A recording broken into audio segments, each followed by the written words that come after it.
Hello, everyone. Thank you for joining the Scleroderma Foundation Rocky Mountain Chapter Fall Education Summit. This session is titled Get Moving Again with accessible yoga, breathing, and improved gut health. My name is Linda Keschel, and I'm an advocate and member of the Rocky Mountain Chapter. Before we begin, I'd like to ask you to grab a soft hand towel to use with your first yoga session. The Scleroderma Foundation in no way endorses any clinical trials, treatments, or studies mentioned in this session. Because the manifestations and severity of scleroderma vary amongst individuals, personalized medical management is essential. Therefore, it is strongly recommended that all drugs and treatments be discussed with your individual doctor. This webinar is for educational purposes only. And now I would like to introduce Rachel Lando. Rachel was diagnosed with scleroderma in 2012, and she embarked on a journey of rediscovering movement in her stiffening body. She received her yoga teacher certification in 2019 and aspires to empower those living with scleroderma. Rachel is committed to her family, community, and spending time outdoors with her dog Jet, who also joins in the yoga sessions sometimes. And downward dog is his best move. Rachel studies anatomy and physiology through embodiment and text. And I'm also pleased to say that Rachel is a friend of mine who I've met virtually online through taking her yoga classes. She's one of the best things to come out of COVID. She really helps me to remember how movement is so important to those of us who have this disease. She listens to our needs and she designs her classes to work for us and keep us limber. Her yoga class is honestly such a blessing in my life, and I highly recommend it to everyone. Please welcome Rachel Lando of patientcaremovement.org. Good morning, friends. Welcome to the Patient Education Summit for 2021. I am so excited to be here today. So let's see, I just want to make sure everyone can see me. Yes. So this is the first summit hosted by Salt Lake City with the Rocky Mountain chapter. And, you showing up today lets us know that this is an awesome event and hopefully one we'll be able to bring to you each year. So I am Rachel Lando, and I am so excited to kick off the summit today with a little bit of movement. You are going to need a couple things. If you don't have them handy, if it takes too much energy to get up, skip it. You don't need it. Everything I put out there is just a suggestion. So the first thing you're going to need is a chair with a back. The second thing you might need is a pillow. Just a regular pillow. You might need two, honestly. And then you're also going to need either a strap, a rope belt, a scarf, or a rolled up towel. For today, I'm going to join people in using a rolled up towel. So take a second to grab your props. While you're doing that, I just want to take a moment to say thank you to all of our volunteers for helping us put this summit together. I also want to say thank you to Dr. Tracy Freck, who is, the doctor at the Scleroderma clinic in the area. And then, of course, I want to say thank you to Maria Daster, the executive director of the Rocky Mountain chapter of the Scleroderma Foundation. She is amazing, and really, she is the backbone behind this entire thing. All right, well, let's go ahead and come to a comfortable seat. So we're just going to sit with our glutes, our hips in the seat. You can kind of rock back and forth to get settled. You may want to keep your props nearby. Mine are on the floor, but I'm going to go ahead and put them on my hips as I rock side to side, making that connection of the sit bones, the bottom of the hips with the chair. I'm going to gradually, and I recommend you do this, just take a breath as you lean towards the left, and then let it all out as you come back to center. Take a breath as you lean towards the right. Exhale, come on back to center. And now let's take that pillow that you have nearby and place it at our back. We kind of want this at our mid-back, along the ribs, along the upper back. We just want to feel its connection there and sort of lean into it. Sometimes it's hard to lean into support. It actually requires more strength, and that's what we want to work on today. If you have your towel handy, or your strap, your scarf, your robe, go ahead and get that ready to pick up. So I'm rolling mine up. You can see my hands have limitations, and that's okay. Just do the best you can. If it is too hard to grasp, as I said, you don't need it at all. So start settling into your comfortable seat. Maybe as a community, we could take a moment to all exhale together. So I'll lead that. And just notice as you exhale how that might deepen your connection with the chair, with the pillow. Okay. And now let's go ahead and just lift our shoulders, the tops of our shoulders up towards our ears on an inhale, and exhale, let it go. Inhale, lift your shoulders up towards your ears, slowly, slowly, slowly. And exhale, let them drop back. One more time. Inhale, lift the shoulders. If you're not on my breath count, that's a-okay. Exhale, let it go. And now for this next one, we're going to lift the shoulders again, and then exhale and slowly control the shoulders, coming into shoulder circles. Inhaling as you lift, exhaling as you lower. And then we'll go in the other way. Inhaling as you circle back and exhaling as you lower forward, just 3 times. Good.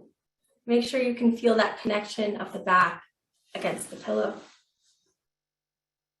And now go ahead and grab your towel, your strap, whatever you're using. Maybe you have nothing, it really doesn't matter. And we're going to lift that up and put it behind our neck. And just take a moment, maybe fix your hair if you have long hair like I do, to readjust. And then we're just going to take the towel back and forth, kind of like you see a little kid toweling off after they get out of the pool, just to kind of warm up the neck. We just want to give a little massage to all those muscles that help our neck flex and maybe extend. Good. And then hold on to the towel a little more tightly. Maybe hold on to the right edge and the left edge and give it a little tug, creating a little bit of pressure against the back of the neck. Good job. From here, we're going to inhale and pull the towel to the right, letting our head slowly turn towards the left. And then exhale, come back to center. Start pulling on the left side of the towel as you turn your head to the right. Come on back to center. And see if you can time this with your breath. If you can't, don't worry about it. Instead, just focus on the massage along the sides of the neck as you pull the towel more deeply into the connective tissue surrounding all of the musculature at this cervical part of the spine. And then let that go. Good job.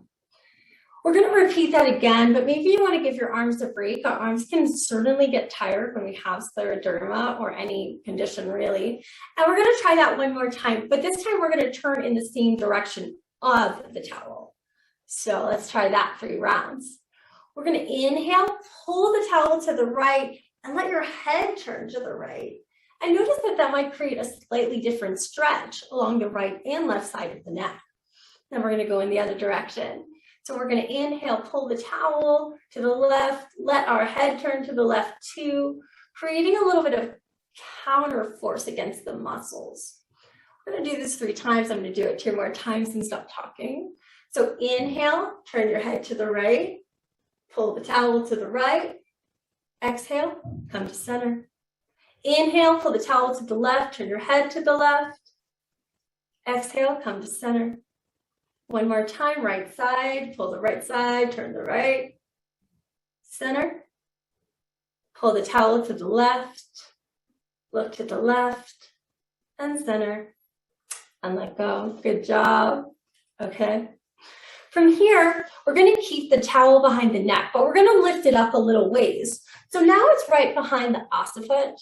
The occiput is just a fancy way of saying that little lump at the bottom of your skull.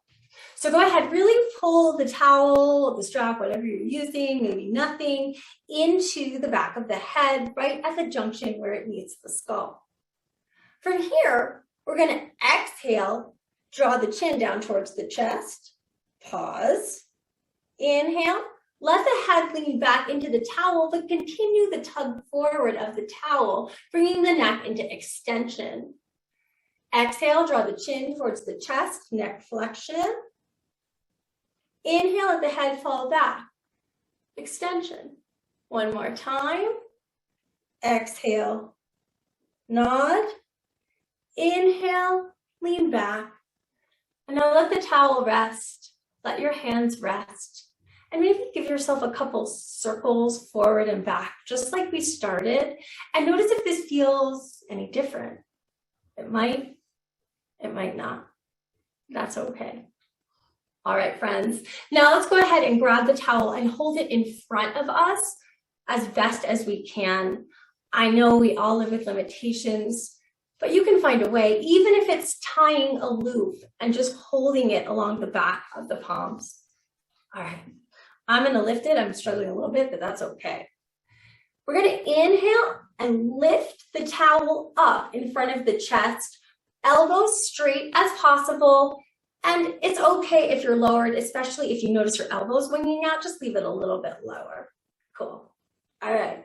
From here, we're going to keep the hands extended and try to pull the towel apart on the inhale, noticing that maybe that activates some of the musculature along the pillow. Good job. All right. From here, we're going to exhale and reach the towel forward, still drawing it apart. Pause. Inhale, draw the shoulder blades back towards the pillow.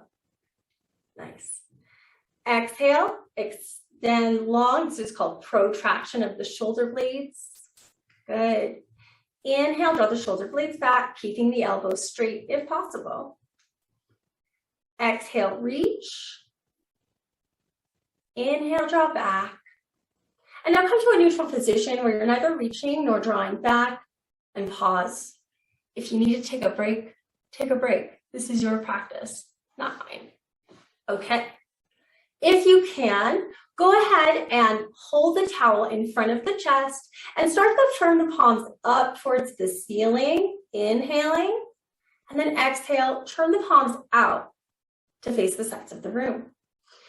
Continue this for 2 more rounds, inhaling, turning up, exhaling, turning out. If you have a problem holding your arms up, you can always take that pillow out from behind the back, put it in the lap, and use that to support you. So you can still manage to get this internal and external rotation of the shoulders, turning the palms up and down. Cool. Now, if that exercise didn't work for you, don't worry about it. We're going to do one more to target our shoulders, and it's going to look like this. Hold the towel about hip distance apart, shoulder distance apart, hands in front of the shoulders as much as possible, but you can rest them on the pillow. From here, we're just going to drive a car. So we're going to inhale, turn the right hand up, still pulling the towel apart, and let the left hand come to the right. And then let's shift, other way. Inhale as you draw the right hand to the left hand to the right. And just feel that stretch in the back of the shoulders. If you feel it in the top of the shoulders, maybe try lowering your arms down or just resting on the pillow. Nice. Good. And continue this, feeling the strengthening nature of this particular movement.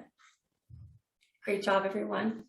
All right, let's shake that out. Maybe give yourself some wiggles. It's okay. We're having fun. We're awake. So from here, let's start to just twist the arms side to side, kind of like a kid, like, whee, if you can. Nice.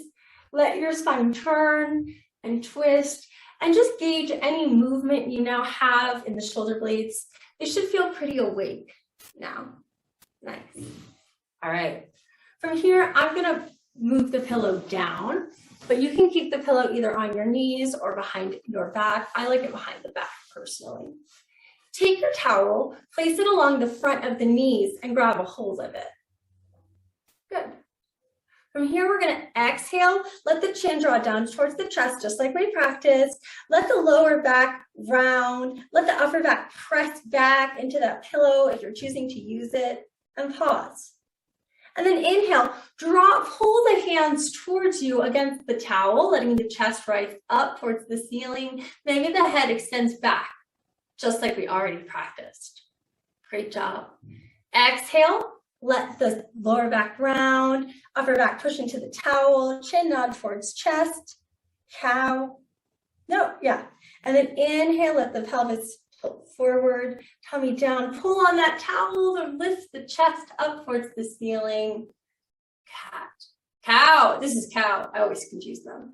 Exhale, round the spine, chin comes down, really pull on that towel. Cat. Inhale. Cow. Great job, everyone. And then go ahead, place the right hand on the side of the seat. If you can, let the side body round, creating a rainbow shape of the spine, of the ribs. You can even add an arm lift if that's accessible to you to deepen this side bend. And take a couple breaths here. If you want to add one more layer, if this feels, like nothing for you, go ahead and turn the chest to look towards the side. So your gaze will come to the floor on the right, and then come on back to center. Nice job. All right, let's do the left side. So place the left hand down firmly on the side of the chair. Start to bend the right side ribs out towards the right, coming into a side bend, letting the head shift towards the left, just like we practiced. If you want, you can add an arm in. I know for me, this is really challenging because of the skin thickening along the ribs. And just take 3 breaths here. If you want to add that twisting movement in where your gaze comes down to the floor, do it. If you don't do it. Cool. And now I just want to do one more round of those twists back and forth, just to create a little bit more mobility, a little feeling of sensation of greasing up all of the vertebra of the spine, all of those bony connections along the joints. Good. From here, let's just lift the shoulders one more time up towards the ears, inhaling. Exhale, let them drop. Inhale, let the shoulders lift. Exhale, let them drop. Place the hands on top of the lap. And if you're comfortable to, just close your eyes for one moment. Notice the pulse of your body. The rhythm may have changed, the flow may have changed inside of you. Notice, can you feel and hear your heartbeat? Can you feel the connection of the upper back to the pillow and the sit bones, those bottoms of the hips to the chair? Let's exhale out all the air together as a community one more time. And then inhale. Take a deep breath in through your nose. Let's do one more round of breath. Exhale out all the air. Inhale through the nose, slowly sipping the air, and maybe press the soles of the feet down into the floor just to wake up the abdomen. Nice job. Feel your feet on the floor. Feel that comfortable seat you've established, and use that today to enjoy the rest of the Education Summit. Thank you so much for joining us today. Once again, I'm Rachel Lando. I'm the support group leader for Salt Lake City. I hope you will join us for more events. And also, if you'd like to practice yoga, movement, breathing with me, check out my website. It's patientcaremovement.org. I'll be sure to put that in the chat later. Thank you all so much. So now I would like to introduce Dr. Laura Pace. She is a neurogastroenterologist. That word has 9 syllables, and I said it correctly. I want you to know that. Who specializes in diagnosing and treating patients with complex disorders at the interface of gastroenterology, neurology, immunology, and genetics. She is a co-investigator of the NIH Undiagnosed Diseases Network and has led a research program investigating autonomic nervous systems, connective tissues, and mast cell disorders. She's also investigating the role that the GI microbiome plays in the development of neuroimmune disorders. And I'm laughing because I was telling her I had to practice this and I knew I'd goof it up. Anyway, I've not met her personally, but I can tell you that I've heard such wonderful things about her and how she cares for our scleromunity. Please welcome Dr. Laura Pace. Linda, thank you for that introduction. You did an amazing job with those big words. And Rachel, thanks for leading off this session. That was a way to sort of get us centered so that now that we can start to talk about other ways that we can really work to improve our health. And so I am going to talk about food as medicine. And so I have put together some slides. Like, I know this is going to be interactive, so I welcome questions, but I wanted to be able to kind of get across some big picture concepts as to how I'm thinking about food as medicine. And so really, I want to start with, why are we even thinking about food as medicine now, right? With all the advances in science and things like that, why have we come back to food? Well, really, it's a great question. Oops, let's see. Okay, so it's because autoimmune diseases are increasing globally. And one of the questions is, why is this occurring? And so, you know, some have argued that it's better diagnostics, better recognition, things like that. But actually, when we account for all of those pieces, it's actually still increasing, right? And so people are starting to think about what in our environment has changed in the last 50 to 75 years that really could be influencing this. And that is actually food. And so what has changed about our food over this time period? Well, actually a lot, right? So if we look at the panel on the left, and what you notice is these are mostly like whole foods. So these aren't foods that come in boxes. These aren't foods that are heavily processed. These aren't foods that contain lots of preservatives or emulsifiers or added colors or added flavors. These are very different. And this is the way that the great majority of us ate 50, 75 years ago, right? But if we look at the panel on the right, this is actually a representation of what our diet has become. So, you know, with society and the demands on our time sort of changing over this period, we've begun to rely on processed foods. So foods that are calorie dense, but macro and micronutrient poor. They're easy to consume, and they're usually made for us, or they require very little preparation. And so these are highly processed foods. And so what that means is they contain things that we weren't eating 50 to 75 years ago. And so why is this important? Well, one of the things you may have heard of is about our microbiome or our microbiota. And so when we think about our microbiota, we have to think about what it actually does and its relationship to food. And so that's what I'm going to try and walk you through today, why we have to think about these things in kind of this bigger picture scope so that we can try to make better choices about our diet. So first, let's just start with an overview of the gastrointestinal system.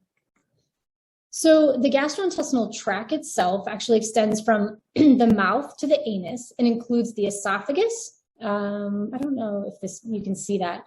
The esophagus, the stomach, the small intestine, and actually the colon, right? It also has accessory organs like the liver, the gallbladder, and the pancreas.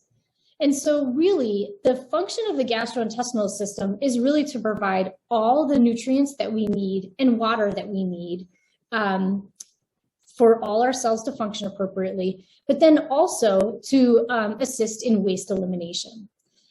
So, the esophagus can cause a lot of problems when it doesn't work correctly. Really, its main function is really to get food from the mouth to the stomach, but a lot can go wrong in between when you have disorders like scleroderma.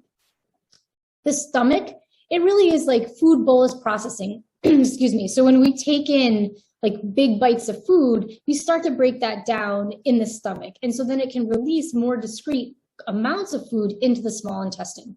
The small intestine is the workhorse of the gastrointestinal tract.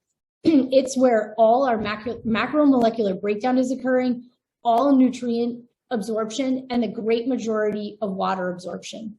The other thing is it's really important for immune system training and function, and I'm going to elaborate on that in a couple of slides. The colon, it really doesn't do that much, but again, when things go wrong with it, it causes us lots of problems. But really, its main function is waste storage, a little bit more water absorption, and then stool formation so that we can time waste elimination to a moment that's actually, convenient for us. Now I'm going to draw your attention to the right side of the panel. And so this is estimates for microbes per milliliter throughout the length of the gastrointestinal tract. And you can see it goes from hundreds in the stomach to hundreds of thousands in the small intestine to billions and trillions in the colon, right? And so the great majority of work on the human microbiota has focused on the colon because that's where the vast majority of microbes exist. However, the most important interaction is actually in the small intestine, and I'll explain why.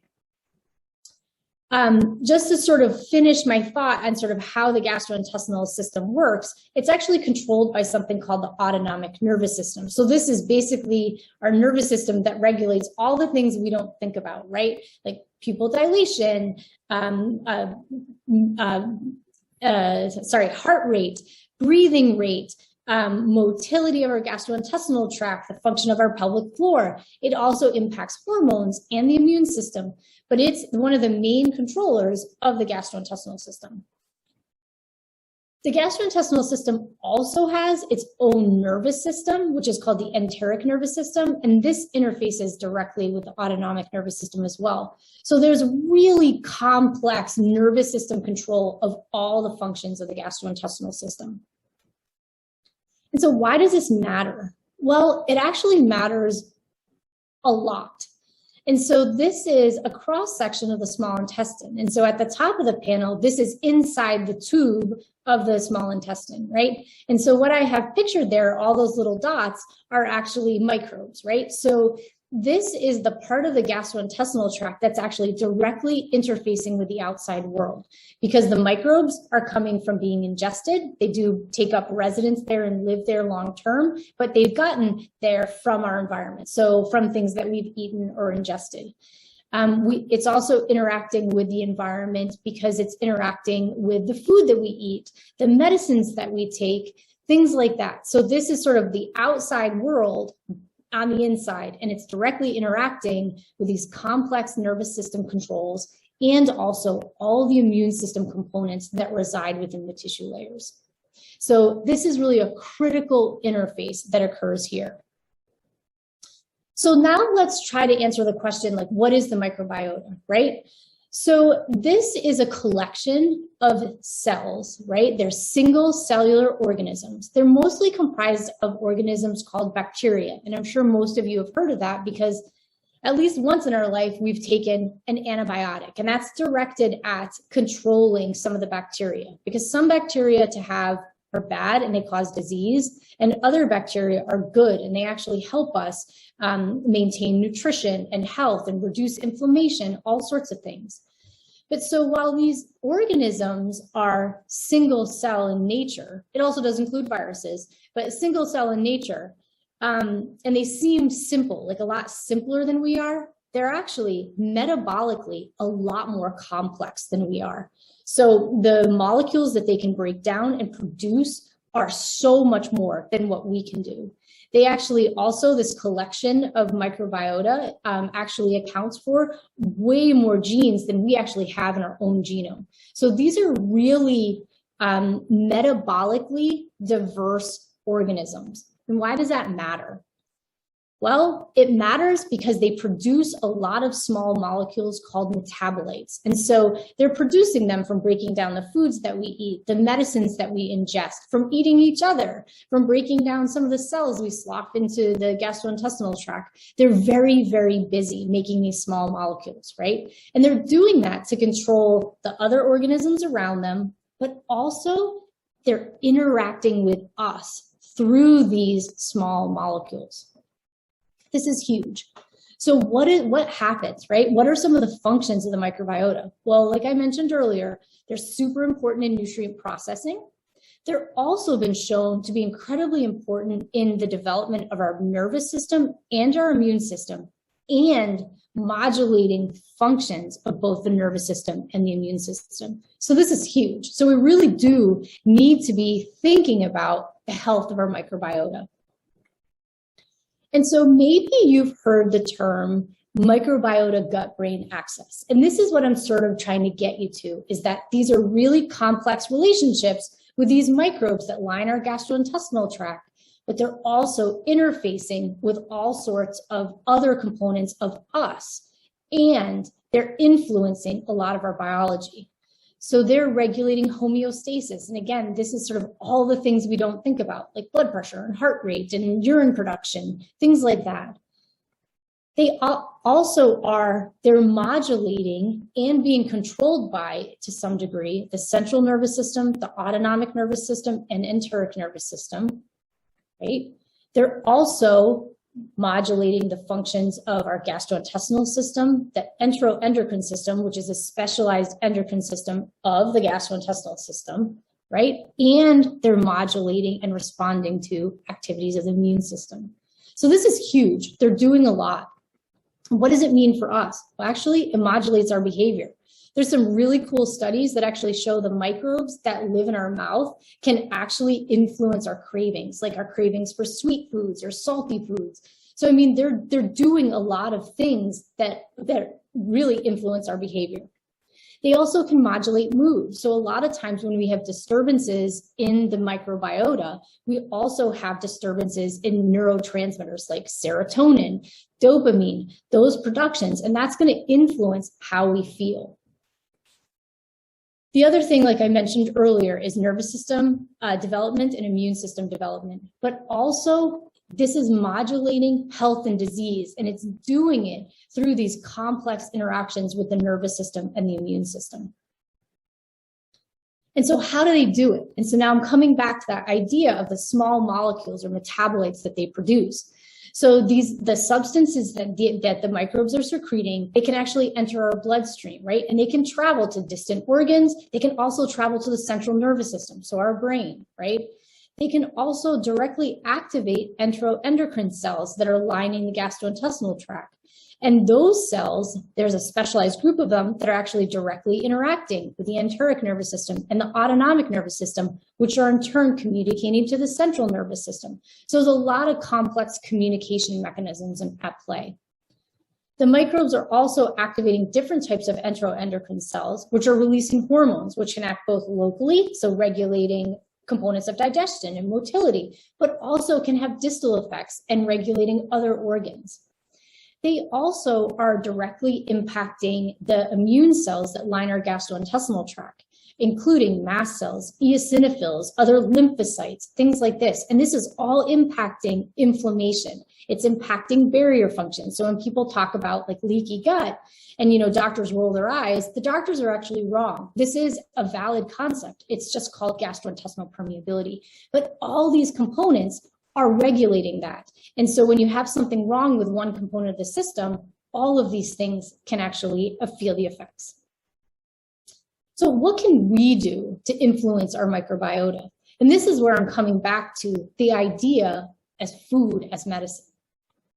So one last point about that is that our microbiota actually evolved with us over time, which means that the organisms that sort of stably reside typically in humans, they actually evolved with us. So they actually have dictated long-term evolutionary changes to our immune system and our nervous system.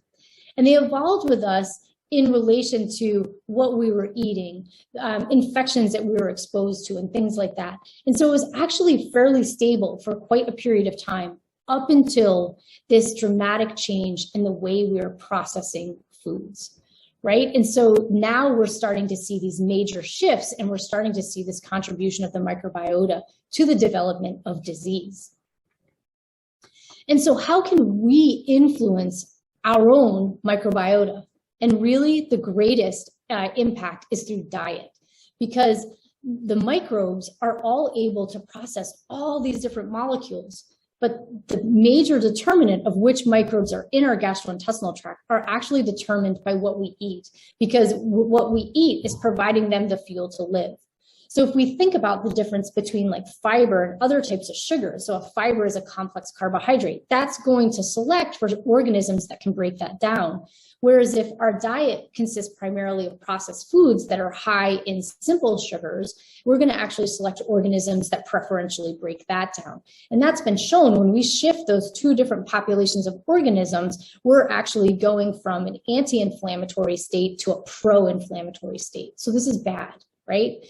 The other things we have to think about are the types and quantity of proteins, fats, and food additives. So food additives like emulsifiers, preservatives, colorings, flavorings, and then other things that we don't really have control over, but are in higher concentrations in processed foods, are actually things we're getting from pollution in the environment, like microplastics. And all of these changes are contributing to a pro-inflammatory state, which some think are actually contributing to this rise in autoimmune diseases.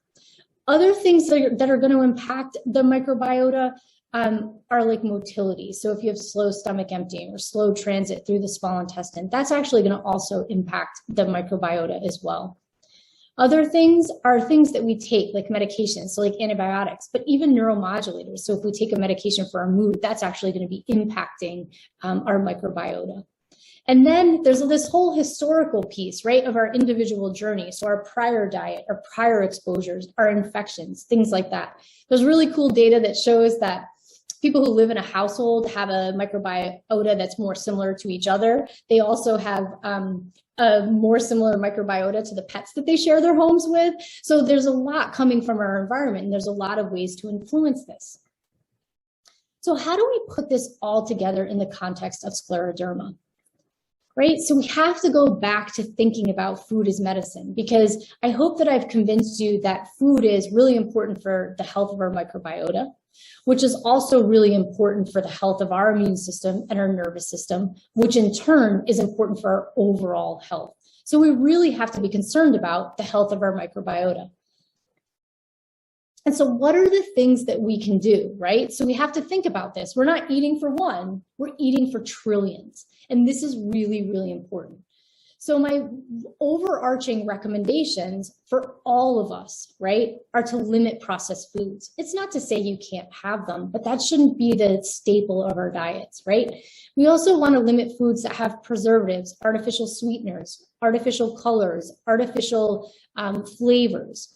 We also want to limit dairy. It seems like there's some interesting data that suggests that that's actually a pro-inflammatory or contains pro-inflammatory compounds. And so then what do we want to do, right? So we really want to find a diet that focuses on vegetables and fruits, focuses on lean proteins, and focuses on healthy fats, right? So fats from avocado and nuts and olives, things like that are really shown to be anti-inflammatory. And so people always ask me, like, what diet? There isn't one for everybody because we all have our differences, right? But the Mediterranean diet is actually a good example of a diet that really de-emphasizes processed foods. And so I think that's a good starting point when we start to think about, what should I be cooking? What should I be eating? And so it should sort of look like this. There should be way less boxes when we're thinking about preparing food. We should be starting with whole foods that just require some preparation, but someone hasn't done that already for us. And I know this gets really complicated when we're talking about physical differences that come with some of our health conditions, and in particular, scleroderma, right? So, some of you are going to have smaller mouth openings. You're going to have really profound dry mouth. And so we have to be thoughtful when we're preparing the food that this can accommodate some of these differences. But I can tell you there are ways that we can do this. There's also one of the major issues that I saw clinically is actually the difficulty with the esophagus, right? So if you can't safely and comfortably transfer food from the mouth to the stomach to start that processing, that causes a lot of distress. It causes feeding avoidance. It causes malnutrition, right? So we have to be very thoughtful about that when we're recommending these diets and you're trying to implement them. We have to make sure that we're accommodating all of these differences. And there are ways that we can work with very talented dietitians to get you there. So foods can be prepared to accommodate these differences. There actually, sadly, isn't a lot of data available online. I'm working to change that because I really think that we need to start having options for people who have these physical differences to be able to partake in healthy diets. And so with that, I'm going to close, and I am more than happy to take any questions. I do have a question here. Is how soon after you eat a food does that food affect you? How long does it take? Yeah, so that's actually a fantastic question, but super difficult to answer, right? Because it depends on the mechanism by which the food is influencing you, right? So for a lot of conditions, including scleroderma, we see changes in our mucosal immune system, right? So we'll see an increase in mast cells. Mast cells are going to react pretty quickly to the presence of foods, right? So a lot of times you will develop symptoms very quickly if it's driven by mast cells, right? You can have nausea, you can feel very bloated, you can have diarrhea, like these types of things. The hard part is, let's say someone switched to kind of a more processed food diet. It's not going to be immediate effects, right? So some of these can be like longer term. If you can start to get more constipation, you can have more bloating in general, but not immediately after eating, those types of things. And so I think we kind of have to keep kind of like the longer view in mind when we're thinking about how food influences us. But some of those immediate kind of like immune mediated reactions, those are pretty informative. But oftentimes I do find that people that keep food journals, this helps us tease apart what those reactions are, because sometimes it's actually a combination of food. It's actually an amount of food you've eaten or what you ate before. There is also, and I'll just take this chance to talk about this because I didn't include it in my talk. There is actually this technology that's available when we do endoscopy where we can actually specifically assess your reaction, your immediate reaction to foods that you ingest. So instead of me having to prescribe you these really kind of expensive and difficult to follow elimination diets, I can tell you right away, are you reacting to dairy? Are you reacting to wheat? Are you reacting to gluten? So that we don't have to go through these elimination diets, and we can sort of start to make those assessments and make simpler recommendations for people. Oh, awesome. Okay, here's another question. Do you recommend probiotics? That's another great question. And honestly, in theory, it's fabulous, right? But in reality, we don't have enough data to know what we should be doing, right? And as I mentioned in my talk, is that the vast majority of microbiota research on humans has actually focused on stool, right? And so that's the output, right? And that actually, I have data I have to publish, but that actually is not even reflective of the microbes that reside in our colon, right? Never mind the microbes that reside in our small intestine. And so we're making these guesses about what probiotics would be good for people based on really data that shouldn't be applied to this question. And so what we have to do is we have to focus on research that allows us to explore which microbes in the small intestine, and actually what metabolisms, right? So like, what are the processes that are producing those small molecules that they're using to communicate with us? Like, what are those important to have? So what I tell my patients typically is, if they've already tried a probiotic and they feel that it has given them some relief, then I say, great. But if they actually don't notice a difference, I say, don't waste the money. Okay. And if you are going to try a probiotic, what would be the best one for scleroderma? So again, I just don't think we have the information on that. And so that's going to be very individualistic. If it works for you, great, but we don't have any way right now, even though the science and technology is there, we're not applying it clinically. And I agree we should be. But again, I can't answer that question. The data is just not there. Sounds good. Okay, for those who don't cook or have limited time to prepare meals from whole foods, how can a good diet for a microbiome be followed? Yeah, and that's actually really hard. I do think that there are some different choices that we can make that focus more on whole foods, maybe like things that are already chopped for us, so it limits the amount of preparation, things like that. There are those options out there.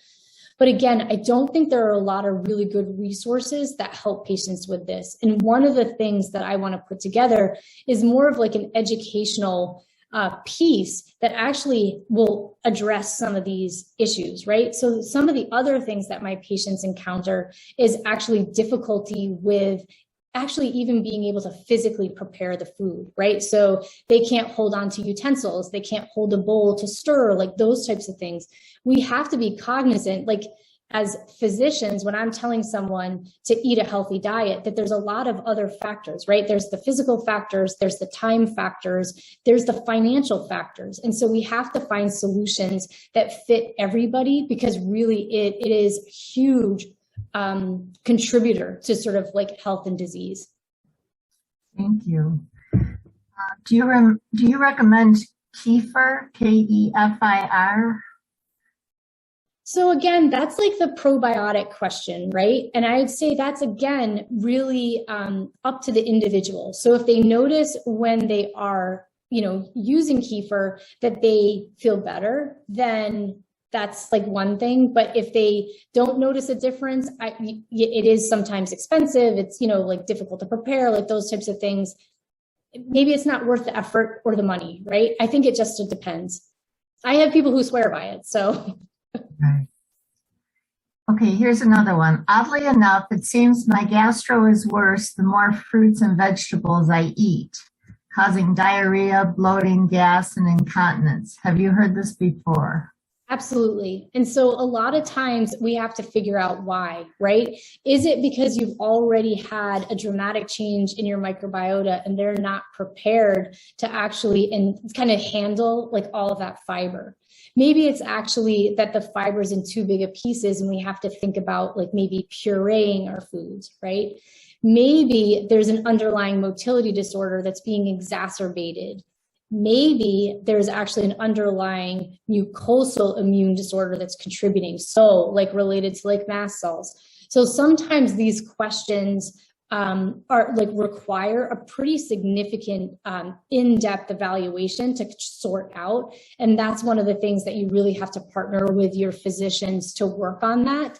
But that is something that is a very common report. So what kind of doctor would you go to find that out then?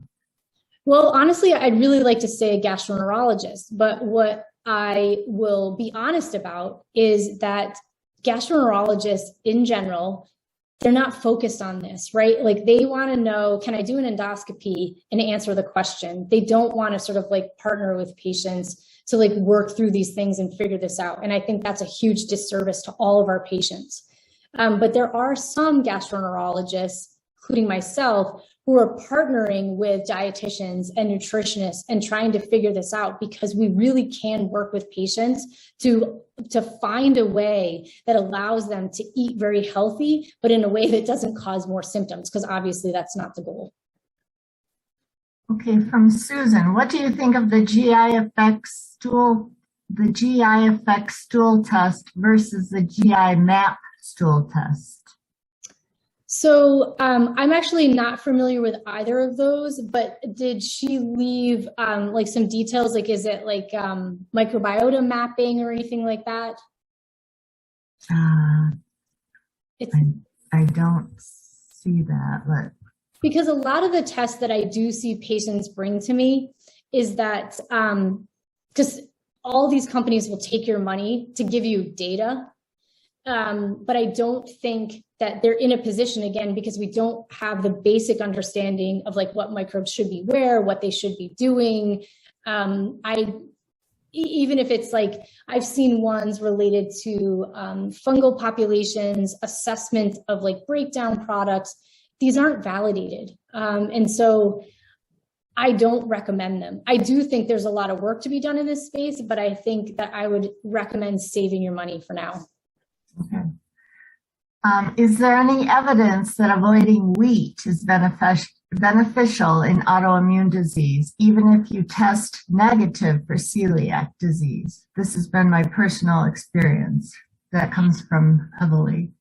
Yeah, and actually, it's a great question because I would say yes. And part of it comes down to wheat is processed, right? And so there's a lot of processing that goes in to get wheat from basically the fields to the table, right?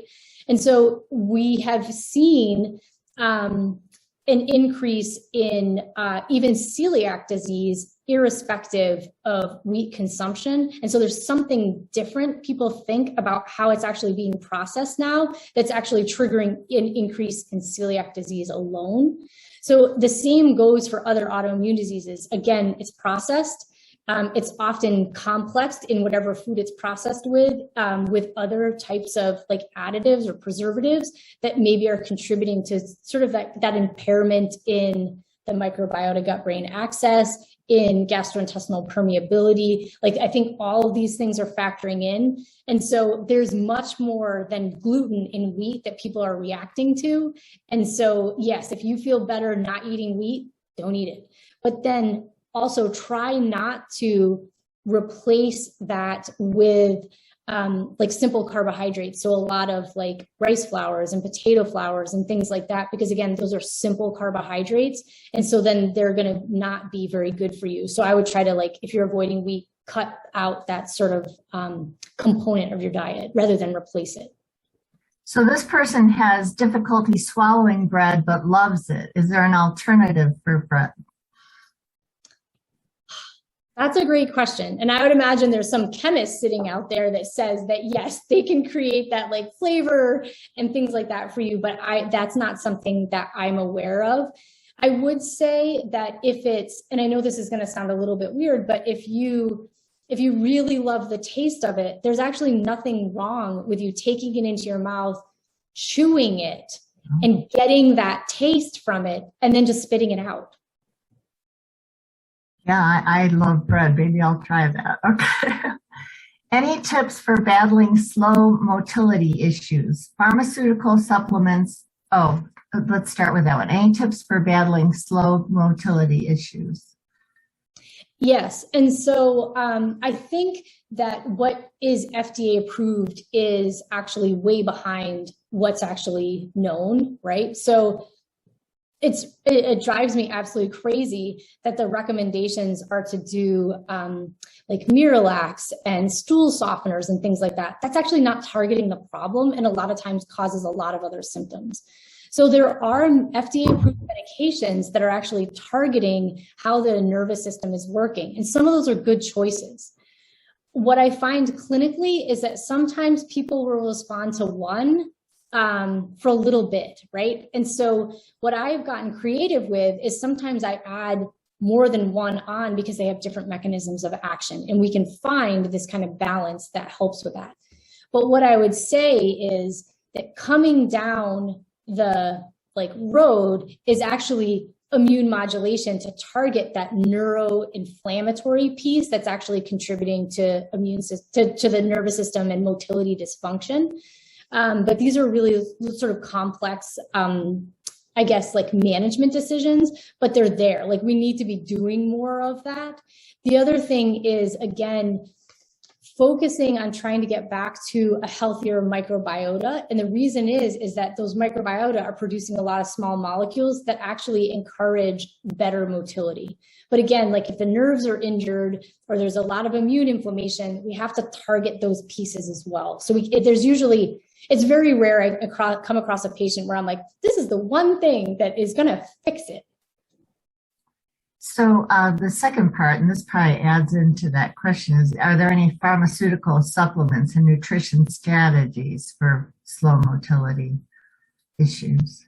Well, I think that's sort of like a two-part question, right? Like one is, can we use those to treat them? Like, right. And so I would go back to, again, trying to get to a healthier microbiota. But then the other piece is kind of related to, can we, are there other ways that we can fix this? And again, I think reducing the inflammation, those types of things, I think can be really helpful. So we sort of have to target these multiple strategies. There are medications out there that can do this. We just sort of need the clinical initiative to actually get it done. This is such a complicated disease, isn't it? Okay, there are so many GI complications I've experienced with the scleroderma. So I ended up reducing food intake because I had so many foods that caused acid reflux, impacting my ability to sleep and rest. It even shut down my body, causing unconsciousness when I would walk after eating or falling asleep. So I reduced food and only eating certain foods, which is now creating energy, pain, and vitamin deficiencies. I'm still trying to explore opportunities to change that. I appreciate your information today. Can I make a comment in regards to that? Like whoever sent that comment in, I'm really sorry you're struggling with that. The things that I would encourage you to ask your doctors to try to understand is how impacted is your motility, right? Because if there are ways that they can actually improve that through some of the like neuromodulators and things like that, we should do that. The other piece is, have you had like an assessment of the function of your autonomic nervous system? Because a lot of that sounds like this is autonomic nervous system dysregulation. And so sometimes partnering treatment for the autonomic nervous system with some of the other standard GI therapies actually allow people to get better faster, right? The other thing that I would say is that, again, these mucosal immunological disorders that are related to like mast cells, they're actually really common. They're incredibly underdiagnosed, right? So like physicians just aren't even thinking about it. They do standard biopsies. They're not looking for mast cells. What we're seeing when we actually look is that there's actually a significantly increased number of mast cells within the tissue lining the gastrointestinal tract. And that's causing a lot of reactions to foods. It's causing heartburn. So like, even if it's not related to like reflux of like acidic material, it's still causing like activation of all those nerves. And so they are causing all these symptoms. And so if you can have therapies that kind of target those three buckets, you can start to improve how you feel when you eat and start to introduce a more varied diet. So what are your thoughts on the keto diet? It's a fantastic question. And it's actually a really good choice for some people, but not all, right? And so we, just like our microbiota have different ways to process foods and how they sort of like move through their metabolic cycles, it's the same for us. And so one of the things is that some patients with autism or seizure disorders benefit greatly from going on a keto diet, right? But others actually, it unmasks underlying metabolic defects and people have died from it. So these are things that you can't blanketly recommend for everybody, but that they can benefit some people. We just have to do better at predicting who those people are and monitoring patients as they sort of move through these different diet trials. And why do patients experience bloating after one or two bites? Yeah, you know what? It's a great question. And I don't think anybody has the answer, but it's real. Like, don't let your physicians tell you like it's not possible. It is. Like, it's that sensation. It's something triggered in the nervous system that's a little bit awry, but we don't exactly know why it occurs. I found success ingesting vegetables in soup. Does this strategy of blending food impact nutritional uptake in any way? Not really. So, I mean, we don't want to overcook our food because it is going to alter sort of like the structure of our vitamins and things like that. But if you're actually, just mildly cooking things and blending them, that is so much better than if you went to a fully processed diet, because that's, that's the texture you can tolerate, right? So absolutely great to incorporate it that way. Sounds good. What is the testing that you mentioned to figure out food sensitivity?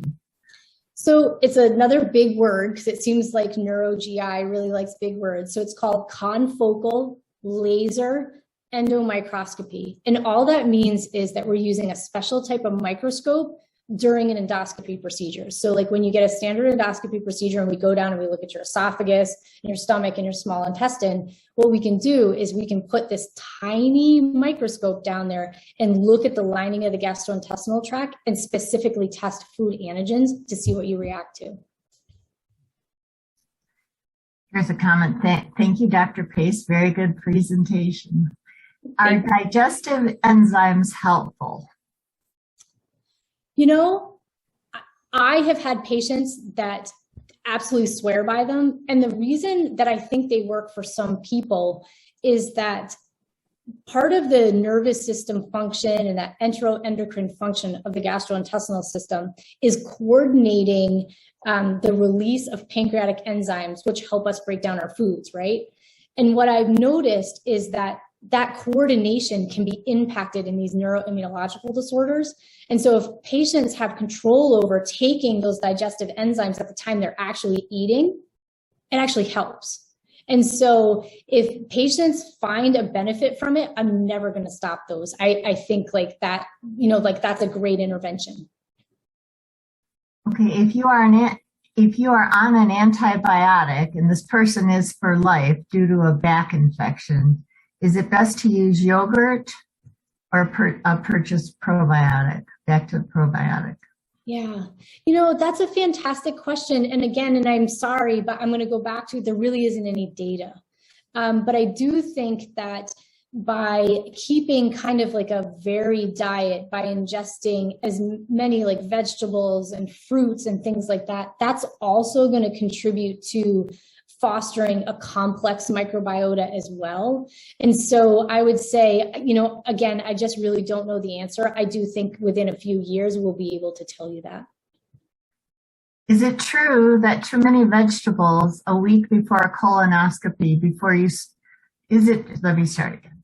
Is it true that too many vegetables the week of a colonoscopy before you start the solution will impede the slow processing scleroderma gastro patients from being able to process the solution to have cleaned out the colon? Yes, and that actually even goes for people who don't have scleroderma. So just the average person coming in, we do recommend that they reduce the amount of fiber that they're ingesting in their diet for about 5 days beforehand. And so like one of my mentors when I was in fellowship would say, go back to a 1950s diet. So it's kind of like meat and potatoes. So it's all the things we're encouraging people not to do. They're saying like, go back to these kind of like more processed foods diets. I think there are other ways to do it. I have noticed that if you change the consistency of the vegetables and the fruits, like pureeing them, so ingesting them in smoothies and making sure you're drinking enough water, that actually can help with bowel preparation as well. Other things that people can start to do is actually add a little bit of Miralax. Like if you don't react to like PEG, you can take a little bit of Miralax starting in the week beforehand, like take a dose or two. And that kind of just keeps more fluid in the bowel that will allow it to move through faster. Thank you. Here's a note from my yoga master here that she loves cauliflower patties instead of bread. I'll have to look that up. Okay, next question. I made of cauliflower recently and it was very good. Yeah. or cauliflower crust for pizza they have now. Yeah. So, could the microbes that move through the bloodstream cause brain fog? So the metabolites, not the microbes. So if you have a lot of microbes in your blood, then you have a bloodstream infection or bacteremia. But the metabolites, yes, 100% can be contributing to brain fog, fatigue. We also think some of these small molecules are actually contributing to pain. So like pain that we see like in fibromyalgia and things like that. We think all of that is actually impacting those conditions. So I'm glad to hear that when I have brain fog and my husband thinks I'm crazy. Okay. And here's a note that there's a great book, The Angel and the Assassin is a great book that addresses that question. Okay. Let's see. I have not. I no longer drive and live in a very rural place on the Navajo reservation. I do not take any meds for scleroderma. Sign. Sorry, I don't understand that one. Let's see. Would you talk a little about why it benefits people to limit dairy?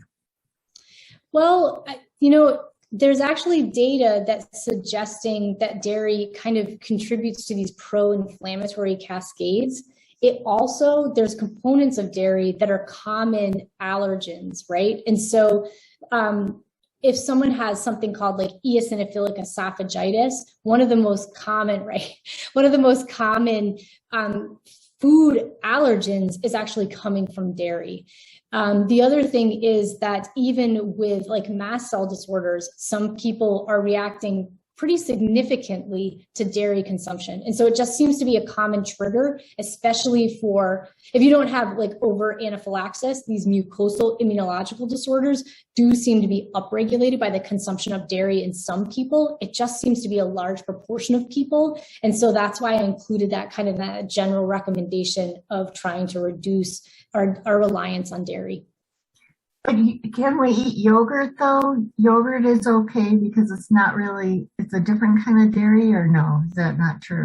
Well, it actually depends on what you're reacting to, right? So one of the things about yogurt is that because it's like fermented, right, it's broken down a sugar called lactose. So if you're lactose intolerant, which means that you can't break down and your microbiota can't break down lactose as a sugar, then yogurt is a good choice. But if you're reacting to like proteins or other molecules within the dairy in general, which would be found both in milk and yogurt, then you're going to react to both. So it just sort of depends. Okay, this person has gastroparesis and follows the recommended diet, but it's so unhealthy. Do you have any recommendations? Yeah, so that's where I completely don't agree with the recommendation for the gastroparesis diet. What I would rather recommend is that you continue to eat healthy foods. You just change the consistency, right? So relying more on pureed foods and things like that and the soups so you can get that nutrition, because that nutrition is actually super important for we think, limiting the progression of some of these disorders that contribute to gastroparesis. And so there are ideas about like eating smaller amounts more frequently. I think that does make sense. But again, I would change the consistency of the food, not the food, because it's just terrible. How or where does one get an assessment of the autonomic nervous system, and what are the tests called? Yeah, so it can be done, actually, it should be done by an autonomic neurologist. So cardiology can do some autonomic testing, but they're really just focused on kind of like the cardiovascular components of the autonomic nervous system, whereas a neurologist can do the cardiovascular components, but also other components, like they can look for underlying neuropathy.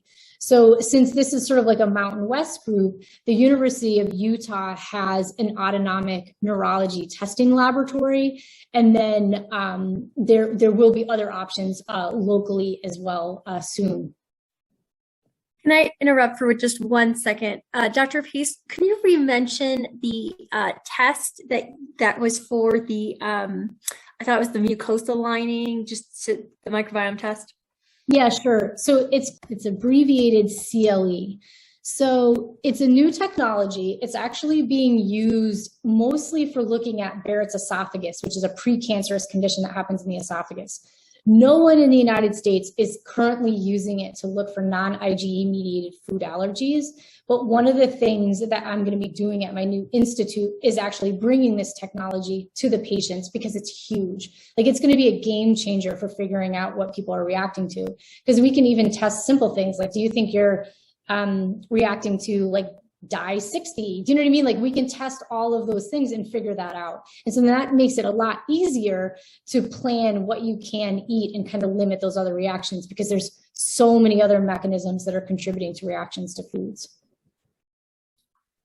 Okay, next question. I do not have access to fresh food. Nearest hospital and grocery is over an hour away and can access only when a friend takes me to medical appointments. I try not to eat during school in case I collapse in front of my students. Well, so I mean, I think the first part is kind of about these food deserts, right? And a lot of people are experiencing that. And so I think we do have to come up with some solutions for that.